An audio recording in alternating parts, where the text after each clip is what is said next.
get to get what I'm after till the day I die.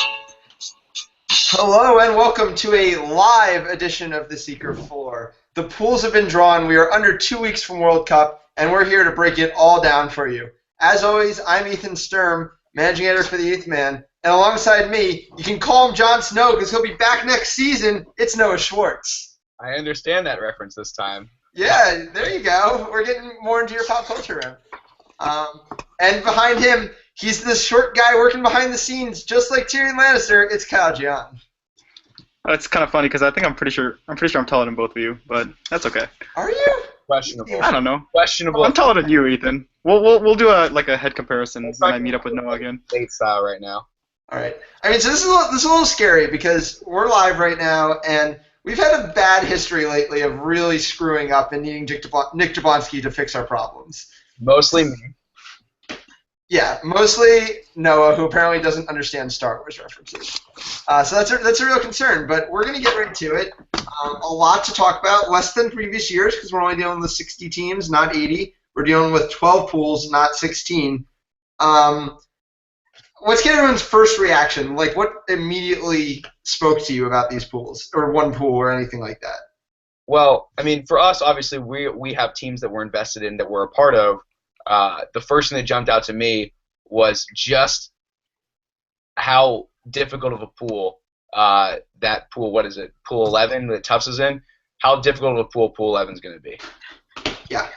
Yeah, I feel like some teams always just kind of get lucky and some teams always get kind of screwed over because my first thing that I noticed was Pool 10, and then I thought, yeah, okay, Texas is going to get the first seed, and then they'll probably at least get to the semis or something. So that made me a little sad. For those who don't listen to all of our podcasts, and I don't blame you for not listening to all of our podcasts, we talked about last week that there's a special incentive to being a top 4 seed this year in the tournament. The way it breaks down, so bracket play starts, it's a round of 36. So there's a playing round, so it's really a round of 32. The top 4 seeds will not see another pool winner until the Elite 8, whereas the other 8 pool winners will play another pool winner in the round of 16. Obviously, some things can get mixed up, and a really good team can end up second in a pool. I'm sure we'll talk about that when it comes up. And that could kind of swing that, so it's not an advantage, but inherently you'd think it's an advantage. And when you're looking at teams that are very likely to get the kind of point differential you're going to need to be a top 4 team seed-wise, you're definitely looking at UT right now, who year in and year out just draws the most beautiful pools you could ever ask for. Yeah, and that's got to be a dream for them. Yeah. The pool is Rain City as their pot 1, which is not just one of the 2 Northwest teams, it's the far worse Northwest team. Appalachian from the Mid-Atlantic, Southern Storm from the South, and Silicon Valley Vipers as their West team. I mean, the pool, yeah, it's a dream. There's no Great Lakes team. There's no Northeast team. It's everything you could ever want in a pool. So good for Texas on that. I guess, Kyle, we should really say from our point of view, Pool 8 for QCB, it's a tough pool. A lot of good teams. It's not a dread pool. I forgot that Gumbo was our pot 4 team for a while. The pool, by the way, is QCB, Arizona State, Minnesota, Gumbo, Ohio University. So I forgot that Gumbo was a Southwest team in our pool already. And as it was going through pot 2, I thought we were getting Texas. And I was like, crap. We ended up with Arizona State. I think it's a very balanced pool. I think it's a pool of teams who are on the proper pot lines. And I think that's I agree. For a pool. But I mean, we've seen ASU keep Gambits close, and they even beat them once, I think. Yeah. Yeah, but so we know that they can give good teams, top-tier teams, a game. And Gumbo, they brought, I think, 3 girls or 2 girls to Bat City. So if they bring a full roster, who knows what they can do.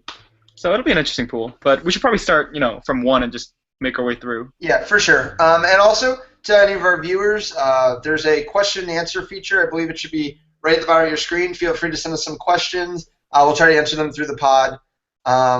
We have already got our first question. We might touch on that later. But in the meantime, let's go through pools. Important to mention for people who are watching the selection show and maybe just following along in the doc, because I don't know where the error came up. Briefly, in the official doc, it said that Lake Effect Maelstrom was the pot 3 team in Pool 5, and UCLA was the pot 3 team in Pool 4. these would have been illegal pools. UCLA and Crimson Elite can't be in the same pool. Maelstrom and Michigan State can't be in the same pool. Those teams were reversed. So now Maelstrom is in Pool 4, UCLA is in Pool 5. Just want to clarify that for anybody who might have been confused, might have not tuned into the show, or might have just been following the doc, etc. So with that in mind, let's get right to it. Starting with Pool 1. Pool 1, Ball State University, the last team to sneak their way into Pot 1. They ended up bumping Maryland out, I believe, in the last couple days before things locked. Fighting Farmers of America is the Pool T team. Missouri is the Pot 3, Rutgers at Pot 4, and Emerson as Pot 5. Ball State is, I think, one of the weaker Pot 1 teams. I think a pretty friendly draw for them. Nobody who I think is going to take advantage of the fact that they don't have the strongest quaffle game. They're not going to put teams out of range. I think the thing that they'd be scared of is a physical team with a good seeker, maybe. And I don't know if they have too much to fear for in this pool. I mean, if Fighting Farmers brings their full roster, which I honestly don't even know what that is, because I don't think we've ever seen it. But if they do... I mean, it has Rin Bettendorf and Vanessa on it, and those are two pretty nice assets to have. And Chris Lockwood can throw the ball to people, for sure. Right. I mean, so if they bring the full roster, then at the very least, with their chasing game, Fighting Farmers is going to have a much, much better, more competitive advantage in that sense. In terms of beating, I mean, because they have Tyler, I don't think they ever have to worry about getting run out of the building. Right. But I really wouldn't be able to call it if you went full roster Fighting Farmers versus Ball State. Yeah. And you also have to think about, because Rutgers, 2 weeks ago, they actually beat RPI at their home-hosted tournament. And I'm pretty sure RPI is considered to be, I mean, at least even, if not better than Ball State as far as analysts are concerned. So we can't just assume that Ball State is going to run over all the other 3 teams in the pool. No, Ball State's not built to run over teams by any means. That's true, also. Yeah. I think it could be an interesting fight for the third team that advances. Obviously, 3 teams are going to advance from every pool at the end of pool play. I really think a full roster Fighting Farmers and Ball State should be safe in this pool. Kyle, you've been kind of down on this Rutgers team. This is a team that was, at one point, the number 1 seed going into bracket play of Mid-Atlantic Regionals, and then proceeded to lose the 1v16 game. I believe that's the first number 1 seed in a regional to ever lose the 1v16 game, and then qualify kind of the hard way. This Missouri team has some good beating. They've been around for a long time. Noah and I saw one iteration of this team a couple years ago at World Cup. They're a tough team. They don't give you points. So I really think that they could sit right on that seed line and be fine getting by Rutgers and Emerson. You know, it's interesting. I think the Ball State Fighting Farmers game will tell us a lot about both teams. With how Ball State was able to compete in their region, we'll see how a Fighting Farmers team from the West stacks up, and whether they're on a similar level, or they've brought a full roster and they're going to blow everybody out of the water, or whether they bring a full roster and they don't blow everybody out of the water. Having a beater like Walker for Ball State will reveal a lot about what Fighting Farmers can do in this tournament, I think. I mean, obviously being from the Northeast, Ethan and Kyle, we know more about Northeast teams. And I think Emerson's an interesting 5 seed here. They can trot out Austin Mon and Leanne Dillman. And that's a better beating combo than probably any other 5-pot team can put out there. I can see, and they don't have an explosive offense, and they're not going to create much with purely chasing game. But if those two can kind of be the engine, maybe they can. Well, I think they can beat Rutgers, and maybe they can sneak by Missouri. Yeah, I mean, the issue is Rutgers is an athletic team, and I know we generalize the term athletic team, but they're big and physical. But they aren't a great offensive team, and I think I kind of agree. Emerson might be able to play them in range, make some things happen there. Emerson really only had a full roster at one tournament, and that was Northeast Regionals, where they got some good ones to qualify. And it's definitely not a bad draw for them. It's a pool where I think the 3 slot is pretty open. It's achievable. I mean, what is the thing that you and I, Ethan, and even Noah always say is that the first game of the day, you can't really know what's going to happen. And ironically, the Ball State Farmers game is the very first game of this pool at 9 o'clock. So, that'll be interesting. That will be really interesting to watch, because that probably will decide the pool's winner. Right. And it's not going to be, I mean, if you expect, like, if there's dew on the ground, if people haven't gotten enough sleep on the first day, we just don't know what's going to happen. So that'll probably be my recommendation for the first game to watch. Yeah, and then at 9:40, Missouri has to play Rutgers, and if Emerson has a bad day and just goes 0-4, that means at 9:40 the third place spot in that in this pool is being decided as well. So a lot is going to ride on a couple games being played very early in the morning. Yeah, so we'll see what happens. Yeah, for sure. So let's move on to the second pool, which is topped by Lone Star and Maryland. That will be a rematch of last year's Final Four, though I believe we were all joking before the pod that it's not going to go anything like last time. Or it might go exactly like last time, because Maryland didn't play very well in that game, and this is a much weaker Maryland roster. My question is, I think Maryland comes out and shows a two-male beater set right here. I think that they see that as the only way they can equalize this Lone Star team. And it'll be interesting to see how Lone Star adjusts. We saw some two-male beater from Lone Star at one point, but now Molly's healthier, or I think she's playing at the World Cup. So maybe not. So the question is, what does Lone Star do? Do you think they're comfortable enough facing a team that plays two-male with just Eric playing as a male, or do you think they try to counteract it? I don't think Lone Star's given any trouble by Maryland. I think they're going to come out, even if they see a two-male beater set, they'll probably come out in a split gender beater combo and feel comfortable, and then we'll see if they get pushed out of that comfort zone or not. I don't see it being a particularly telling game. I think if you're Maryland, though, I think if you're Maryland, though, you have to like the pool. Other than the Lone Star game, it looks like you're going to walk to potentially what could be the highest, unless you get blown out by Lone Star very badly, what could be the highest 2 seed maybe. Yeah. I think if you're Maryland, you love the pool. If you're Central Michigan, you love the pool. I think they're heavy favorites to advance as a Pot 5 team. Right.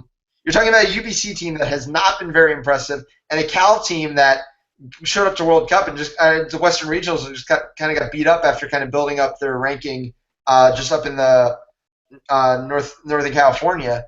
I really like Central Michigan's chances to advance too, and I agree. I think Lone Star ends up with one of those top 4 seed spots, which will be invaluable. I think Maryland ends up with one of the very top seeds in like the 13 to 14 to 15 range. So yeah, it seems like a fairly self-explanatory pool.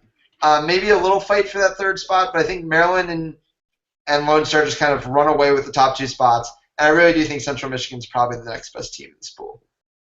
I agree with that. I mean, the Northwest, I feel like, is always clamoring to be able to prove themselves. But here's the thing. I think they might. I think Boise could. I don't think this UBC team can.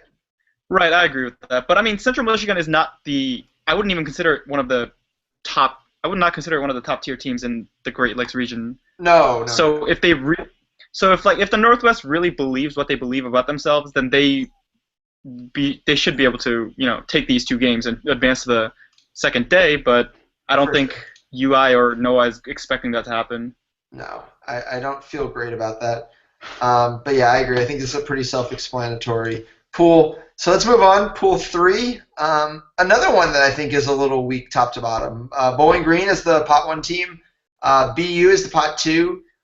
Intensity at Pot 3. Silicon Valley Scroots Pot 4. Lock Haven Pot 5. I think a lot of fun, solid teams. Like you think about these teams and they're athletic. They've got good quaffle games, but nothing that really strikes you as this crazy thing. I mean, when I saw this pool come out, I thought these will be really entertaining games to watch because I don't really see any of these teams blowing out any of the other teams. Because, for example, like Bowling Green, they don't really play a game where they blow other teams out, even if they're not all that good. And we'll see what happens. But if somebody told me that that Boston University could potentially beat Bowling Green, I mean, I'll say it's unlikely, but I'm not going to put it out of the question. The Bowling Green offense, from the film that I've seen, hasn't been particularly good. No, it hasn't. The beating game didn't stand out. And across the board, when you look down this pool, none of the beating games jump off the screen at you. And it's kind of it could be a chaser-dominated pool, and those are always fun games to watch. Yeah, that's for sure. I think a team like the Scroots, who just wants to be smart and keep things in range, they're not going to have any beaters that are going to make that miserable for them. So I think it's a pretty good draw for them. Lock Haven, a team who's also known to be physical and probably wouldn't be able to compete with a really talented beater. I think it's a pretty good draw for them. And You could say a similar thing about intensity. I think it's wide open behind Bowling Green. I think they don't have a problem, but I don't know how I'd put these teams. For BU, a team we said was one of the weaker Pot 2 teams when we spoke last week. Decent draw for them. A place where their 2-male beater set may be able to wreak some havoc. But I mean, the problem with Boston University is that because we're from the Northeast, we know that they haven't played basically at all this semester. Right. Like whatsoever, and we've seen what rust can do to teams coming from regions that are cold. Last year, when all the Great Lakes teams and all the Northeast teams kind of underperformed. Yeah. So I could see Boston University being sort of prone to upset in this pool as well. They kind of catch a break in that they don't play till 11 a.m. That game's against Bowling Green. They can play like crap in that game, lose that game, and it doesn't affect their prospects at all. And then they get to kind of build up into it. They play the Scroots. Then they play Lock Haven, and they play the Intensity. Right. I think it's in that order. It's kind of hard to follow the schedule a little bit, but yeah. Sorry, it's Scroots, Intensity, Lock Haven. But it does kind of break nicely for them in that regard. I agree let's move. Yeah, so let's move on to Pool 4. I think this is a sneaky pool, Beth. I don't think we gave it enough credit on our early analysis. You've got Rochester United. When you were first. Let me read the pool, guys, and then we'll talk. Yeah. It's Rochester United, Kansas, Lake Effect Maelstrom, Virginia, and Crimson Elite. So you've got the worst-case scenario Pot 3 team, hypothetically, or at least one of the couple, along with Tufts. The worst-case scenario Pot 5 team. And I think a really solid Pot 2 team. Kansas never comes to World Cup and just completely disappoints. And I mean, a Virginia team that was able to beat Tufts in what was the round of 24, 32, the first round of the day on the second day last year. It was 24. Yeah, I mean, Virginia has had an up and down season, but that's still different than just having like an all down season. But they have had some good results, though. They played 40 games this year, by the way, official games, which is just crazy. But I mean, yeah, this is a team that just playing a couple weeks ago at Rutgers trashed Emerson. A team that was beating Richmond, that's beaten Penn State in their region. They've beaten Maryland in February. So yeah, I think when you really start looking at this pool, this is really a pool of death. With a Rochester United team that can be susceptible at times. I wouldn't necessarily call it a pool of death, but I think it's a sneaky hard pool with a lot of really up and down talented rosters. I think you could say I think the best it's not a Pot 1 team's nightmare, but I think it's a Pot 2 team's nightmare. Yep, absolutely. Which in this case is Kansas. Yeah, it's probably the hardest pool to be able to go like number all teams 1 through 5 and say this is how it's going to come out, because I honestly could see, for example, Crimson Elite, if they bring their strategy, I could see them beating Rochester United because, like Noah said, Rochester United is a team that has flaws that are exploitable. And we all saw what happened with Maelstrom last year in the Blue Mountain iteration, and they went all the way to the quarterfinals, and they also gave UT one of the hardest games in the tournament, I believe, beyond Lone Star. Whoa, I'd like to say that Tufts did that, but Tufts did that as well. That's not. But no, but I mean, two of you, but yeah, you know what I mean. When you compare Kansas to like Maryland's sitting in Pool 2 saying we're 100% advancing to bracket play. Yep. Right. Sitting here in Pool 4 saying it is going to be a dogfight to get to bracket play. And it's not because of the comparative skills of Kansas and Maryland. It is the way this pool. I mean, are we also just assuming that Rochester United is going to take the pool, or could you see other teams? That assumption has not been made. So you've got two teams in Kansas. So I think we might be giving Maelstrom a little too much credit. I think while they are kind of Blue Mountain from last year, the player turnover is actually greater than it seems at first. And that Blue Mountain team occasionally came out with something resembling a full roster during the season. This team hasn't existed all season. So I think there's small differences. But I think when you talk about Kansas, this is a team that, Kansasing is called Kansasing because of Kansas. It's a team that knows how to handle really elite teams that they have to see. It's a team that's been down in the Southwest a million times, practiced against those teams, played against Baylor this season, the brand new Consolation Cup champions, by the way. And then you've got Crimson Elite, a team who has played a lot of tough games with Lost Boys and Gambits, who knows how to deal with a really good driving keeper where if you get the ball out of his hands, you can make it really difficult for them.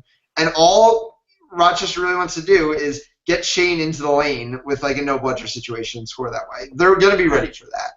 I know Rochester passes as well, but their ideal scenario is Shane in the lane. I mean, I also would point out that none of these teams in the pool are known for being a particularly great snitch on pitch team. Oh, sorry, a snitching team, like a seeking team. And especially if Kansas, for example, brings out their strategy of old and tries to keep Rochester United in range, if they are in range when the snitch comes on pitch, I really wouldn't have the confidence to say I think Rochester will still pull it out, because that's been a flaw that they've. Yeah, go on. No, go for it. No, I was just going to say that from what I've seen about Rochester United, they haven't really impressed me at all when it comes to the seeking game. Rochester United is another team with a 9 a.m. game, for what it's worth. They play Virginia. Oh, really? Right. Mm-hmm. I think it's also worth mentioning with this Kansas team. Kansas is 16-3 this season, and I know sometimes we say like, if a team comes from a really weak region like the Northwest and has this ridiculous record, do we care about it? But there is something to be said for coming in when you have an attitude of we win the games we play. It changes. Like you talk about a UNC who is always big fish in a small pond and comes up with a ridiculous record. That definitely played into how they were able to play last year at World Cup. They were coming in thinking they were going to win every game because that's all they've done all season. And they did it for most of the way through that tournament.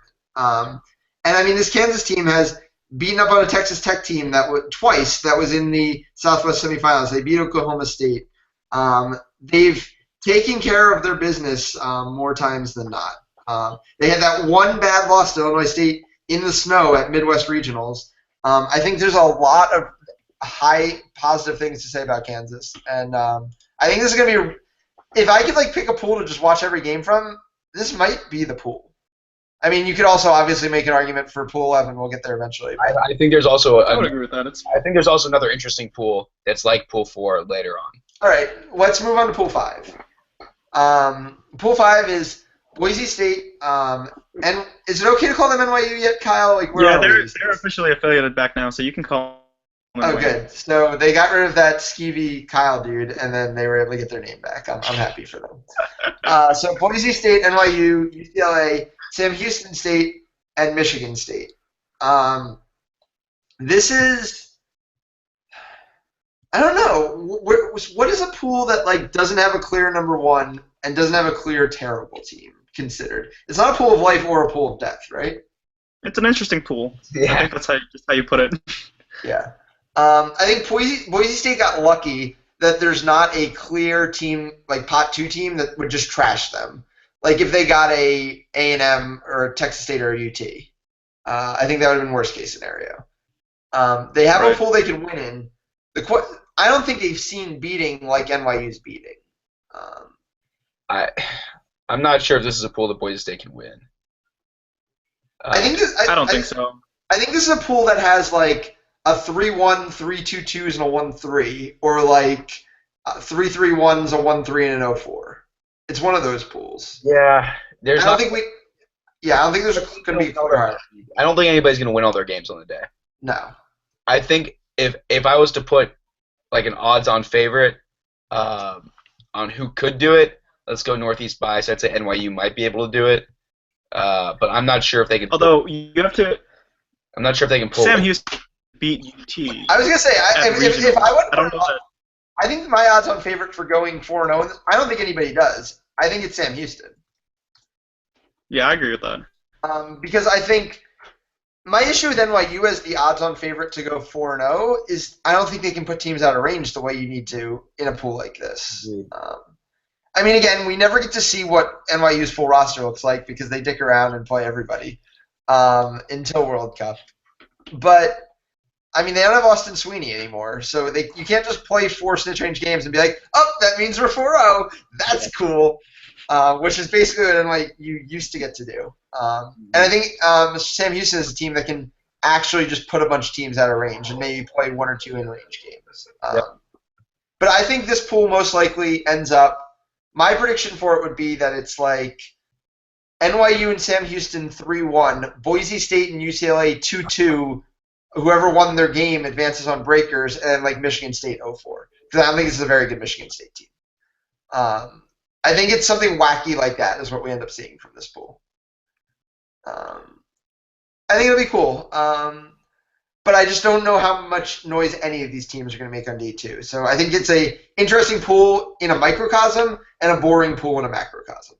I have to say though, if Boise State wanted to make a statement, this is actually a pretty nice pool for them to do it at. If they could 4-0 this pool, it would look really good for the Northwest. For sure. Right, exactly. Yeah. And I think they'll need to make that statement because, like we talked about, we don't love UBC's chance to make the statement. Nope. And we'll talk about Rain City when we get there. But let's move on to Pool 6 in the meantime. Another exceedingly interesting pool. Yes. We didn't give enough credit earlier, but I think it's very interesting. Go ahead, Ethan. So Pool 6 has 3 teams that played in their regional championship game. Michigan won their regional. Oklahoma State, Tennessee Tech lost to Miami in their finals, and Penn State lost to DCQC in their finals. And then RIT is the Pot 5 team. Yes. Interesting note by, I believe, Eric Wasser made it. This is the 3rd consecutive year Michigan and Tennessee Tech will play at World Cup. Kind of just a crazy little coincidence there. But, yeah, it is an interesting pool because I think you can kind of scratch off RIT. I think they 0-4 in this pool. I don't think it's the pool that they would have wanted to see as a Pot 5 team here. Mm-hmm. But above that, you've got. I mean, if you look at this pool and you're Penn State, you have to think. You gotta love it. It's actually a pretty good pool. You have Michigan and Oklahoma State as your 1 and 2 teams who are notorious for relying only on their chasing game. Right. And then you put Scott against them, and then you think, well, I mean, what could happen? Yeah. If you're creating a roadmap to beat OSU and Michigan, you say start with a really incredible beater, and then go from there. And as you just mentioned, as a Pot 4 team, these might be other than perhaps Rain City, the best case scenarios for Penn State, right? Yeah, I mean we watched that Ball State Michigan game. Ball State literally did nothing but have Tyler Walker run around like a madman, and they won that game.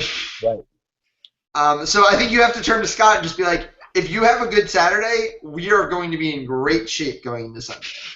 They could win the pool. Yeah, for sure. As a Pot 4 team for them to win this pool. Yeah, and I mean, let's not sleep on Tennessee Tech. That's a team that basically knocked Florida's started the process of knocking Florida's finest out, and then they lost to Miami, only down 10. I mean, I understand the South isn't the strongest region, but historically, Florida's finest and University of Miami have been fine, and Tennessee Tech has shown all year that they are about at that same level. Right. I guess the scariest result is to see them lose to Appalachian 110-60 back at the end of January. Obviously, I don't know the exact circumstances of that game. But again, that's a top-tier South team is a solid Pot 3 team. There's nothing wrong with that. But I don't think we're giving enough credit to the Oklahoma State-Michigan game, which I think might be an awesome game. I mean, if you take 2 chasing teams. If you want to watch rugby, go watch Oklahoma State-Michigan. Yep. And that'll be the last. That'll be what looks. No, will not be the last pool. Never mind. Are you trying to figure out when that game's happening? I'm trying to figure out when that game was happening. It's at 5:40. It's at 5:40. Yeah. Yep, 5:40. I mean, that's pretty good. Definite failure there by the scheduling team, who instead of putting Michigan Oklahoma State on the live stream, put Appalachian UT on the live stream. I mean, if we want to advertise our sport, do we want to put the bunch of huge guys playing rugby, or do we want to watch UT destroy Appalachian State? I mean, if they're playing in the same time slot, can they not just move them in? I mean, I think they would have done that already. According to gameplay, they made a schedule, then they compared it after they drew the teams into the schedule. So they chose UT versus Appalachian over Oklahoma State. They chose not to make the change, is what they chose. I mean, we can complain about this after we go through all the pools, because like Lone Star Maryland is also pitch 2 when Rutgers Emerson is pitch 1. And then the Rain City Southern Storm game will be live streamed. Meanwhile, the Texas State Tufts game will not be. All right, I guess we can talk about this in another pod or something. No, we can talk about this after we go through the pools, because this is hilarious. All right. But let's get back Okay, to but it. I mean, last thing I want to say is that after looking at this, if I had to, like, gun to my head, pick a team between Oklahoma State and Michigan, I actually might choose Oklahoma State, especially after seeing the film of Michigan and how ineffective their beating game can be. They don't really play that many teams that are all that physical in their region. Oklahoma State, on the other hand, they have to play so many different teams that can just tackle every single time, and they're used to it. So if Michigan and Oklahoma State both come out, and one of them is used to the physicality and the other is not, and there's not that much of a difference in skill level, then I'm going to take the team that has more experience. And more importantly, Oklahoma State has experience defending a guy like Andrew Axtell, who has been the offensive engine off the wing for Michigan, Right. notoriously. Yeah, I agree. I think you could definitely make that argument. I think it'll be a very interesting pool to watch. Let's move on to Pool 7. One of the pools that has 2 regional champions in it. The other one's actually Pool 8, so we'll get there in a second. But Texas Cavalry is the Pot 1 team and not a regional champion. DCQC is the Mid-Atlantic regional champion. Miami's the Southern regional champion. Then Utah State, and finally making a direct appearance after qualifying in Northeast Regionals, Syracuse. I think this is going to be a really boring pool. Does Syracuse get run out of the building like their basketball team did the other day? Oh, man. How long have you been waiting for that one? I've been waiting since we started this podcast. Since this live stream for that one. Quick note, I was really hurt. That was a tough loss to take as a Syracuse fan. Moving on. No, I think there's no reason they couldn't play a couple good games against Utah State, is my actual answer. I mean, I think probably the most interesting matchup is DCQC versus Miami, right? Yes. Yeah. Although, I mean, the last time I saw Miami was when they were playing evenly with BU at Oktoberfest, which to me doesn't necessarily install all that much confidence. Right. But at the same time, who knows what could have happened between then and now? Well, I mean, it's the Sean Bailoff Ewing theory, right? Yeah. But no, I mean, you know what happened. They don't have Sean and they don't have Shannon anymore, but they won Southern Regionals. So you kind of have to take those two things as they are. I think DCQC is talented enough to at least let us see how much Cavalry is hurt by the injuries they had at the end of Bat City. But I don't know if they can test them enough to beat them. That game, the Miami game, which will, I think, decide the second seed in that pool, is on pitch 2. Being live streamed is Boston University versus the Intensity. Instead of what? Instead of DCQC Miami, we will be watching Boston University versus the Intensity. You can see, because Noah might actually Noah, I understand that you're pretty busy that weekend, but if Texas State Tufts was on the live stream, would you try to make the effort to tune in for those 40 minutes? Yeah, easily. Yeah, exactly. Easily, absolutely. So you're losing a viewer, USQ, by not putting Texas State Tufts on the live stream. Because, I mean, if you look at the pools, immediately that one jumps out at you as saying this is probably a deciding game in that pool. Right. And to not put it on the live stream in favor of an okay game seems like a poor choice. No, for sure. I think Utah State and Syracuse are basically just going to play a consolation game at 0-3. I don't think this pool has an interesting bubble. No, I would say though that those games I think are exceedingly important for the programs in which they happen in. Hey, no, you know what creates a lot more of those really important development games against teams from other regions about equal to your level? Interregional play? No, a Swiss-style tournament. Fair.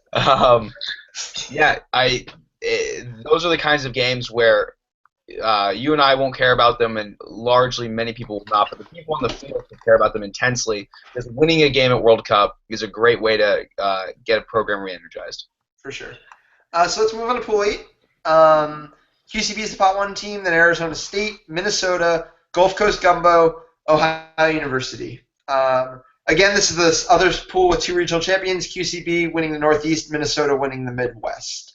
Also interesting that QCB and Gulf Coast Gumbo were scheduled to play at Bat City.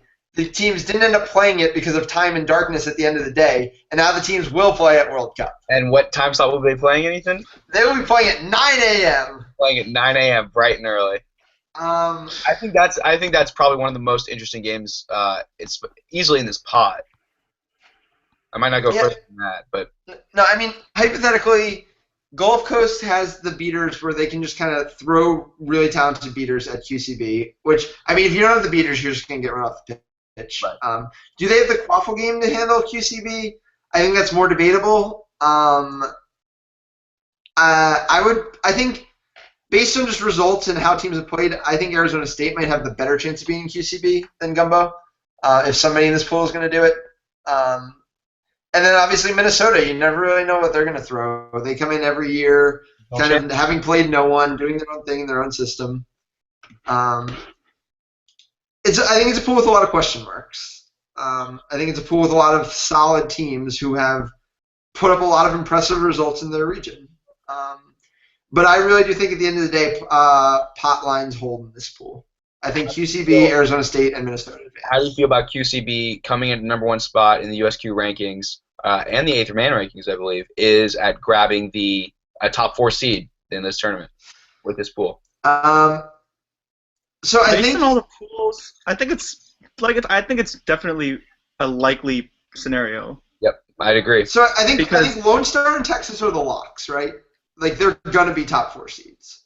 I mean, unless Maryland does something crazy, but yes. But even They are then, like, one and two. don't you think 3 150 results will get there? I feel like it will. Yeah, probably. So then, I guess who else is in line? I mean, Rochester United's going to have a tough time getting anywhere near that point differential if they even win the pool. Yeah. I guess Bowling Green could be in the conversation. They don't have the style of play to do it. No, they Right. can't just run people off the pitch. I think I would I say- think UNC is in the conversation. But UNC do it. That's the other question. I think they can score a lot of points. Yeah, but you have to The realize problem they have is, Texas Tech and does RPI give them enough possessions? The question is, like, RPI give them enough possessions to do it, and can Texas Tech just kind of play a game against them? I mean, Right, Illinois State's a team with a great seeker who also is looking to slow the game down. right. I think Pool 12 will get there, but I think Pool 12 is also one of the more interesting pools. So I would say, I think yes, QCB gets top 4 seed, but I'd only say they're like 65-35 or 60-40 to do so. Mm-hmm. I wouldn't say that, like, I would say that Lone Star and UT are like 95-5 to do so. Oh, I'm saying top 4 seed, not top seed. I don't think their QCB is going to get the top seed. No, I know, No, top 4 QCB is seed. not getting the top seed. So, I know. Ethan, you think that Gumbo is going to lose out to Minnesota? I think so. I think I mean, because Gumbo has. I really do think they've been held together with glue and tape a little bit more than people give it credit for. but you kind of do have They're- to give some amount of credit to the fact that they've just played more than Minnesota. Whether or not that's in terms of variety of teams or going out of region or just a number of teams they've played, but I don't know. We could do like a live bet that everybody has to see, like a slap bet or something, because I would take Gumbo over Minnesota in this pool. I would too if you're giving me odds on it. Are we talking about the pool or the game? No, like the game, There is- like just Gumbo versus Minnesota. I would take Gumbo. Okay. All right. Sure. Let's slap at it, Kyle. All right, that's fine. Everybody here is All right, witness. I'm just not letting Noah slap me. Getting slapped by Andrew Miller last year was way bad enough. So okay, cool. But I think Arizona State should be okay. I think QCB will be okay. And then I think we're basically looking at a game to decide the pool, to decide the last Right. spot in the pool. Yep. So I think that would be interesting. Brad definitely just messaged me in a comment on IQA forums. There's no way this comment is positive. Someone else read Pool 9 while I look it up. Okay, Pool 9 is LA Gambits, Texas A&M, the Warriors, Ohio State, and Richmond. How are you feeling about that initially, Kyle? I think LA So Gambits when walk. And I don't mean that to disparage other teams. I do mean it to disparage other teams a little bit, I guess. I think LA Gambits are much better than everybody else in this pool. And I think if you're looking at a 2 seed that you can take advantage of, Texas A&M has a lot of weaknesses that you can exploit. That's true, but I would say that Texas A&M and the Warriors are two teams where I look at them and I look at their roster and I look at how they play, and I always think you could be so much better than you are right now. And if World Cup is not the time to be that good, then I don't know when is. Because, for example, last year I never expected the Warriors to make it to the round of 16 and beat QCB along the way, but they did. And then Texas A&M, they had some good results throughout the year. They kind of tapered off and was a little disappointing at Southwest Regionals, but you can't take away from the fact that they had some quality wins against very good teams in the Southwest. So I'm not saying that the Gambit's going to lose, but I'm not saying that it's necessarily going to be an easy pool for them to just run up the score and get a top 4 seed. Yeah, I mean, I think we talked a little bit about in our last podcast about the Southwest beater bubble. The concept that maybe the Southwest beaters just aren't at the level other beaters are, and some of their beaters are getting talked up a little bit more just by virtue of facing other Southwest beaters. You talk about Harris Coleman from Texas A&M. Their game against the Warriors, if you're looking for a place the Southwest beater bubble could pop, it's right there. If Alex Leak and Ricky Nelson just dominate Harris, suddenly there's a lot of questions about where the Southwest beating game is right now. And if they dominate them, I think the Warriors win that game going away. I agree. That said, you have two really historic programs at Pots 4 and 5 in Ohio State and Richmond, two programs in down years, two programs that I don't think that end up, as sad as it is kind of to say, are also going to end up playing an 0-3 consolation game. Yeah, I think so too. I think the most interesting game is going to be Texas A&M and the Warriors. And Yes. How would you call that game? I like the Warriors. They're more experienced. They kind of have similar strengths and weaknesses to A&M, I think, in a way. I think they win it. I think the Warriors are better at more things than A&M is. And I would take the Warriors to generate offense with their beaters. I'd take the Warriors to generate defense with their beaters. It's a pretty solid. I think that's going to be a surprising result for a lot of people. Yeah. By the way, Brad Armender just thanked me for the bulletin board material, which is totally a legitimate thing to say. Also, shout out to Josh Mayer for the comment that we talked about Tennessee Tech and Michigan playing for the third straight year. This is the fourth straight year that Ohio State and Richmond have been drawn into the same pool, or at least played each other, because I guess last year there were no pools. Kind of crazy thing to happen. Yeah. But yeah. So we've got 3 pools left. Let's move on to Pool 10. This, I can safely say, is the pool of life. It's the pool of UT getting what it always dreams of, that it gets every year. They're going to not tire themselves out at all. They're going to destroy everybody in the pool, and they're going to walk away with either the number 1 or number 2 overall seed, depending on the Lone Star Maryland game. They set themselves up once again so nicely to make a run to the finals and to win it. You'd have to think that their chances and the odds of them winning this tournament just went up after the drawing. Yeah. So, if they're the number 1 or 2, that means they're playing in the round of 16 either the third or fourth best second place finishing team, which I don't think, based on how we're kind of breaking down, is going to be that strong of a team. So I think they basically are going to be able to rest until the quarterfinals, when everyone else is starting to get a little weary and starting to have played a few tough games. It's great for them. They obviously get Rain City at the pot 1, Appalachian pot 3, Southern Storm pot 4, Silicon Valley Vipers pot 5. Rain City is just, I don't think scary at all. I don't think they get out of this pool. I was going to say, are they going to make it out of the pool? They might make it out just because it's such a pool of life. I think Appalachian's actually the second best team in this pool. I don't know where it goes. I think Appalachian takes 2, which, if you look at it, for the other teams too, you can look at it and be like, shit, we got Texas, but then there's 4 other teams that are really manageable. So then maybe we can just make it to bracket play. Right. I don't know. This pool just upsets me. The second I saw it, I'm like, God damn it, Texas again. And then I just got really upset and just walked away for a second. Should we just move on because we're just too depressed about this? Well, just to complain a little bit more about the live stream scheduling. Okay. There are 3 pools that have 2 live stream games on day 1. Oh God, one of them is pool 10. Oh God. It is pool 1. It is pool 9, and it is pool 10. Is at least one of the pool 9 games Texas A&M against the Warriors? Hold on, let me check on that real fast. Nope. The answer is no. It is not one of the pool 9 games that's being live streamed. It's Ohio State and Richmond. And damn, it's Texas A&M. And then, so the Pool of Life actually has 2 games live streamed.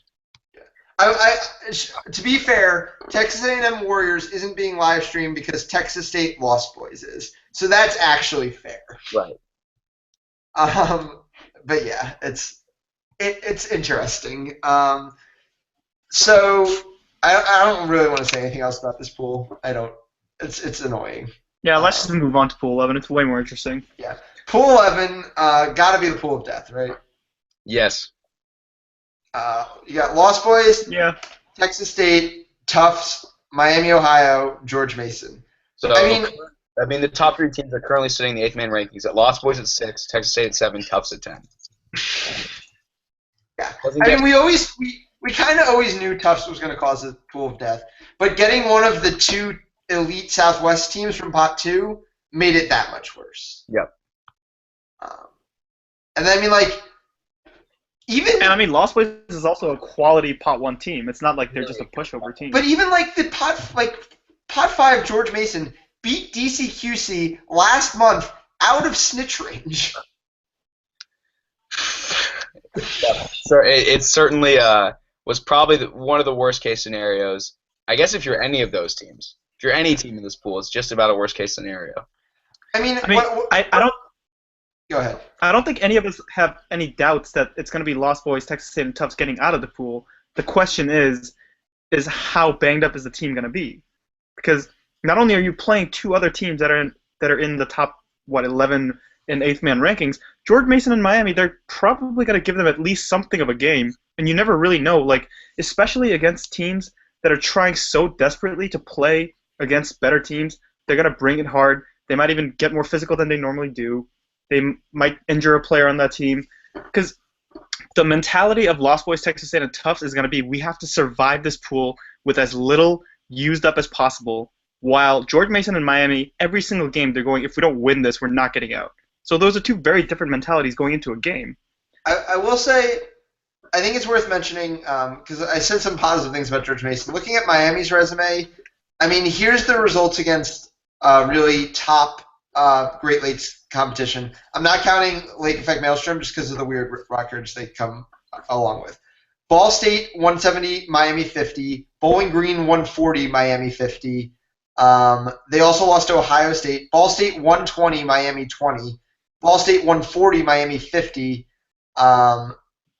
Yes, and nothing closer than that or more impressive. So maybe that actually is the break. Yeah.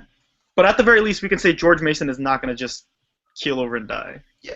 I mean, I would say UT being in this pool would be way worse than Texas State. Not even because they're a better team, because I do think they're a better team, but because they're going to play a fast-paced physical game against you. Texas State is going to slow the hell out of the game.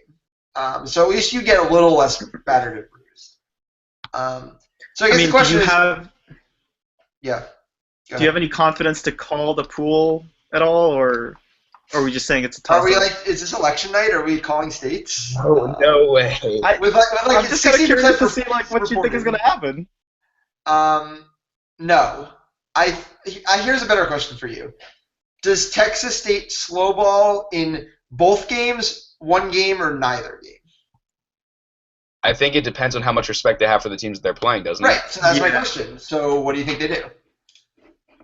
I think they come out against Tufts firing on all cylinders. They're going to assume they have the athletic advantage. Whether they do or not, we will see.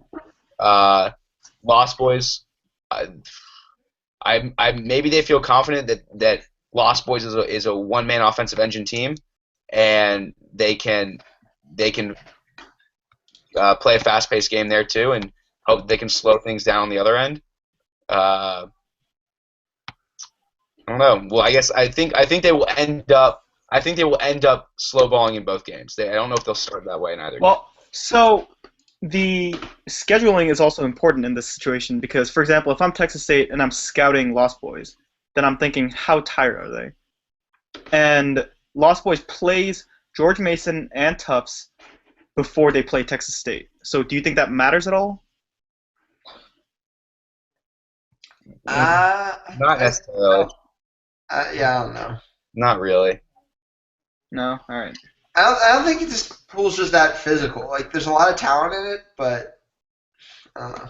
I mean, the weird thing to think about is that because of the point differentials, because they're playing so many tough teams, one of these teams is probably going to play in the play-in rounds. And that really fucks up seeding in the bracket play. Will they? You know, because they're. Yeah, I guess you might be right.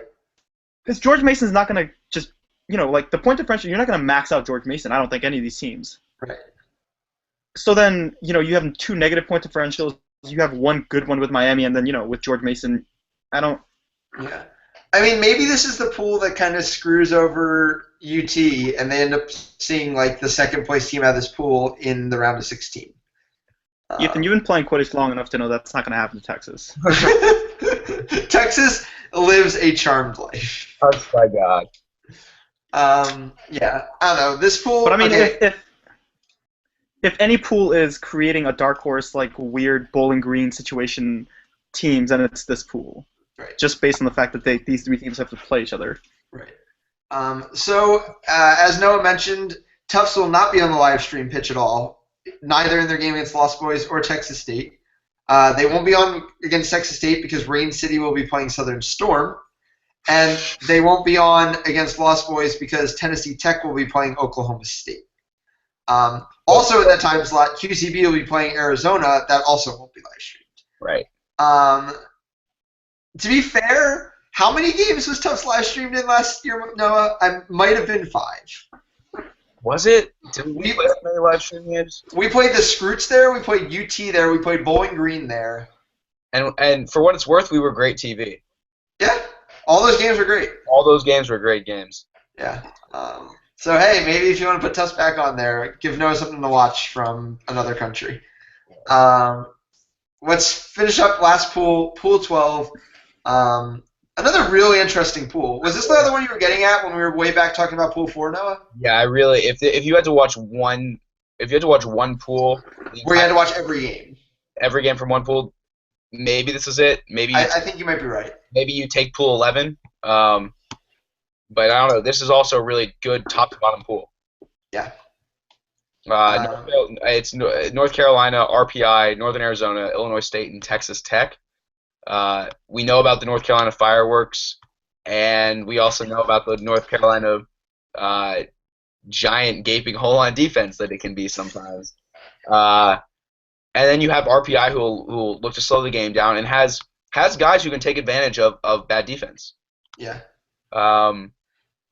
It's really funny because you have UNC who just wants to run and gun, and you have a ton of teams that have every reason in the world to want to slow the game down.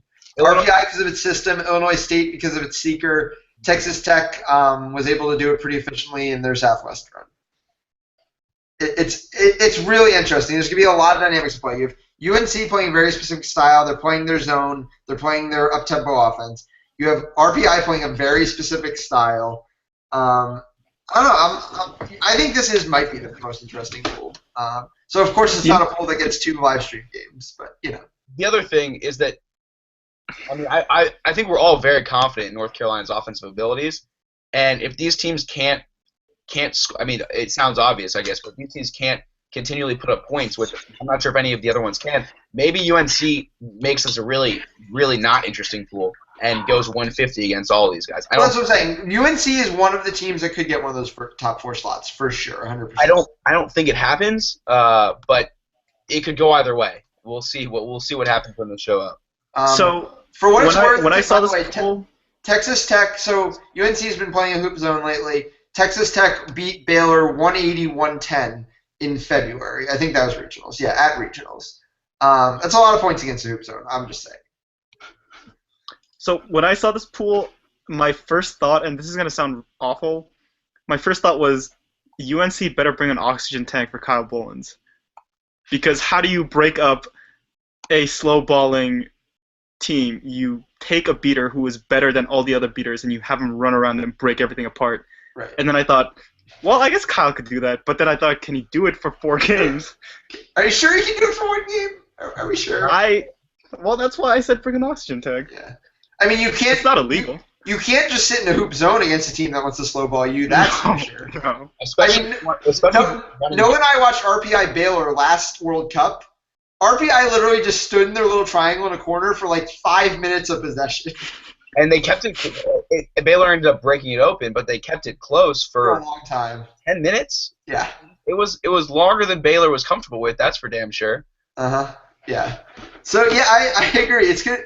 There's so many interesting dynamics in this pool. I think it's another pool that's almost impossible to call. We didn't even talk about Northern Arizona, the pot 3 team, and I think that it might be because they're slightly over-potted, to be honest. But another team that's not going to make life easy for anybody.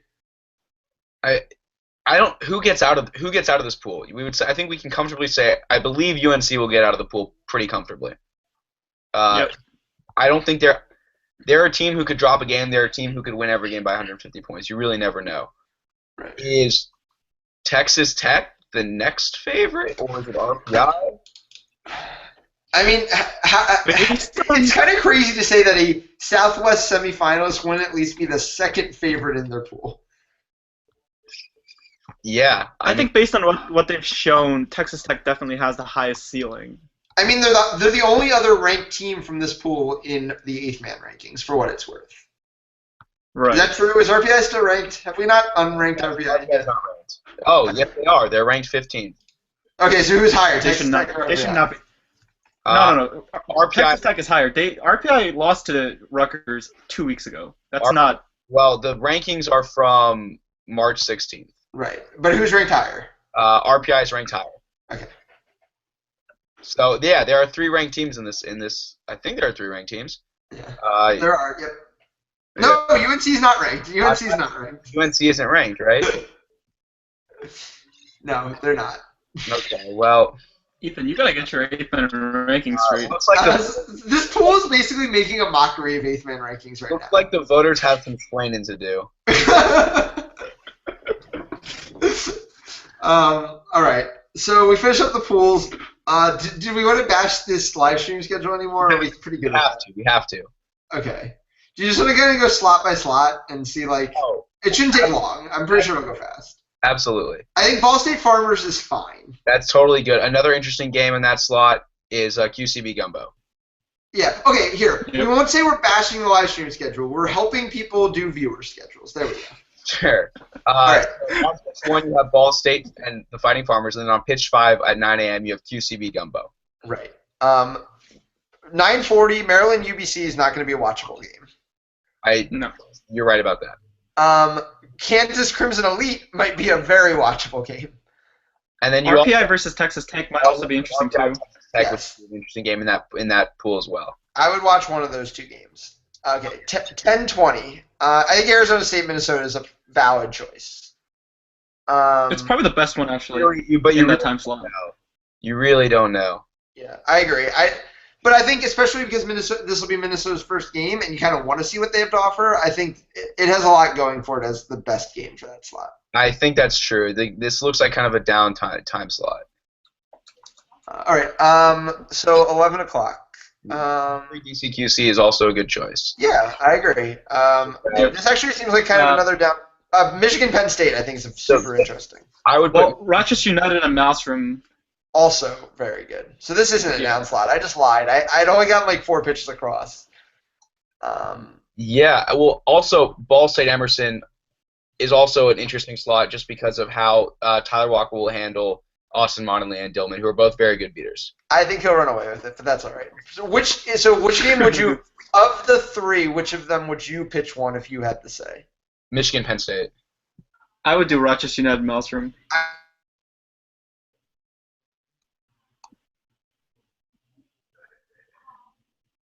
And I think Ethan just froze. That's okay. Sorry, I disappeared. Then there's a break where I assume Harry and the Potters will give us lots of fun music to listen to. 1 o'clock, we know pitch 1 is wrong. We want Lost Boys and Tufts there, 100%. Arizona State. You really don't. I mean, I would put Lost Boys Tufts there, but that's No, but yeah, I agree. yeah. Game that could have happened if we didn't fuck up that Virginia game last year. And yes, we don't usually drop curses on this pod, but that makes me angry enough to do so. So I think the 2 games that I would watch are QCB Arizona State and Lost Boys Tufts. But there's also UNC Texas Tech, which I think could be a really watchable game in another time slot. Yep. Okay, 140. Rutgers Emerson is not a pitch 1 game. Lone Star Maryland could be, though I don't think it's going to be that close. Are we sure that's a pitch 1 game? No. I guess Maelstrom Crimson Elite's the best game in the slot. BU Scrooge, I guess. Yeah, Maelstrom Crimson Elite definitely. But yeah, I don't think BU versus Scrooge will be that interesting. I think it's going to be super relevant, though. I think that could decide. That's true. It'll be relevant. On pitch 6, you have Boise State, Sam Houston State. I think that's if you're looking to put a West Coast team on pot 1 or you're on pitch 1, that's the game you want them watching. I agree. All right, 220. Rochester United, Kansas. That seems fairly fair. Mm-hmm. I don't Gambits see. Warriors maybe. I think Gambits will be fine there. Yeah. Didn't they trash them at Bat City? They did, right? Yeah, they did. Yeah. That's a fair time. That's a fair slot for Rochester, Kansas, I think. Yeah. Ball State, Missouri, another watchable game there. We know that Ohio State Richmond is not the right game. No, UNC RPI is the right game. Penn State, Oklahoma State could also be the right game. Mm-hmm. Arizona State versus Gumbo might also be kind of interesting. Yeah, for sure. You just agreed on 3 pitches. Which one are you going to watch? I'm going to watch UNC RPI. I'm watching UNC RPI as well. 340. I was corrected by Mike Pascatoy that the Gambits Warriors game never happened at Bat City. My bad. This is why we don't do live podcasts, so we don't look like dummies. 340. BU Intensity. I don't think that's the game. Miami DCQC is the game. That looks like the game to me. Yes. Yep. It doesn't take much to figure out that that's the game. I can say pretty confidently that's the game that I would be watching in that time slot. I agree. There's not that much competing with it, I don't think. 5 o'clock, Lost Boys, Texas State. That is definitely an okay game to put on pitch 1. That's the right game to put on pitch 1. A&M Warriors is also very watchable. Also, I'm assuming pitch 1 and pitch 2 will be close. I hope so. Yeah, I would hope so too. Rochester United, Crimson Elite, also watchable. Yes. Illinois State, Texas Tech, depending on how the pools break. At this point, you're starting to think about how the pools are breaking. Right. For what's going to be more watchable than others. Right. Depending on how the games go early in that day in that pool, Illinois State, Texas Tech could be very important. I agree. 540, Texas for Appalachian is not the game. Michigan, Oklahoma State is the game. It's weird because it almost feels like somebody recognized almost that the games were relevant and kept putting them on pitch 2, but didn't have the gusto to push them onto their live stream pitch. It's kind of the impression I'm getting. If you switched pitch 2 and pitch 1, you would have a better streaming schedule overall. Yes, you are correct. Yep. And it would still be fairly fair pool-wise. No one pool is super over on pitch 2. Well, on pitch 2, 3 games in a row, you have. Oh no, sorry, those are similar colors. I am wrong. Oh yeah, the gray in between the 2 purples. I see what you're saying. Yeah. 620, Boise State, NYU. I think that's a fine game to pitch 1. I agree. Especially, Kansas Maelstrom maybe. Minnesota Gumbo is going to have huge implications. That's probably a who's moving on game. So you can definitely pitch 1 that. If they're looking to give more time to the Northwest, that's a perfect game to put on to pitch 1. Right. Rain Storm is not the game to put on. As we move into these late night slots, worth mentioning that we always did in the past, obviously it's been 2 years since we used this format, made sure pools ended at the same time. Because for anyone who's not that familiar, in soccer they used to not have pools in major international tournaments end at the same time. that got abused really badly a couple times by two teams who had a specifically mutually beneficial result that they played to. I'm not saying anybody's going to do that. I'm saying that the gameplay department did not schedule a safety in to prevent that. Knowing myself, if I was playing the last game of the day and I knew exactly how things would break if we won and we lost, and there was a situation in which it was more beneficial to do one or the other, I would absolutely exploit that. Yeah, I mean, if there's a situation where two teams are playing, like let me just find an example of something that could potentially make sense. So Northern Arizona and Texas Tech are playing because this is a pool that could be really messy, and they're playing at 7:40. The entire rest of the pool is done. There's a very realistic situation where there is a point differential range. Let's say Texas Tech winning by 90 to Texas Tech winning by 60. That makes both of those two teams advance to day 2. And anything else only makes one of them advance. You definitely have that conversation with the other captain. You don't let USQ know you had that conversation, but you have that conversation if you're smart. You owe it to your team to have that conversation. You owe it to both teams to have that conversation. Yeah, and it's not hard to prevent against that. They could have easily just grouped pools together. They were so intent on everybody gets to play on a different pitch throughout the day that they didn't build that into the schedule. I think that's a real crime, and I'm hoping it doesn't become a problem, but I'm just saying it exists. So it sucks. 7 o'clock. Rain City Southern Storm, not the game. Tufts vs. Texas State is the game. Maybe I don't. Who knows? I think the most talented and most important game will be Texas State Tufts. Yes. RPI Illinois State could be relevant depending on earlier results in the day. So, like that game could either be really watchable or completely unwatchable, depending on what those two teams' records are. 7:40. Gamma A&M Totally seems okay. Yeah, totally. It's really the best one in that time slot. Right. Yeah, I agree. I don't see anything too glaring there. All right, so I think we're kind of getting to a point where we're about at the average length of our podcast, so I don't think we need to cover too much more, and I don't think our mailbag ever really filled up, so I don't think we have anything to go to there. I guess the last topic I want to say, so when March Madness brackets were released last month for men's basketball Division I, 538 did a little graphic of how much teams' percent chance of winning went up or down just based on where they were seated. So, like, their chances of winning before the bracket was announced and their chance of winning after. So, whose chances do you think went the most far up that isn't named UT based on these pools? Lone Star, definitely. I mean, I don't know how much their chances could have gone up, but they definitely went up. Yeah. After that, I would say Cavalry benefited a lot. But yeah, I guess they did. They're safe at least. Yeah, exactly. So, and then whose chances, I guess, really went down? Well, you have to look at Pool 11, and if you're in that pool, your chances went down. Yes. Yep. All teams across the board. I think UNC's chances go down too. I know they would be a very long shot anyway, because we're talking actually winning the tournament. Michigan's chances go down. Yes. Yep, Michigan went down. I think Rochester United went down as well. I agree. True. Ball State, depending on how the Fighting Farmers come, if the Fighting Farmers can win that game, obviously their chances go down. I think I don't think Ball State would. I don't think that you could get action on Ball State, to be honest. Maybe if Bowling Green's one of the long shots, I'd say their chances probably went up a little bit. I would say outside of. I was going to say outside of the. I guess Maryland's chances went up. I think. They're not realistically contenders though.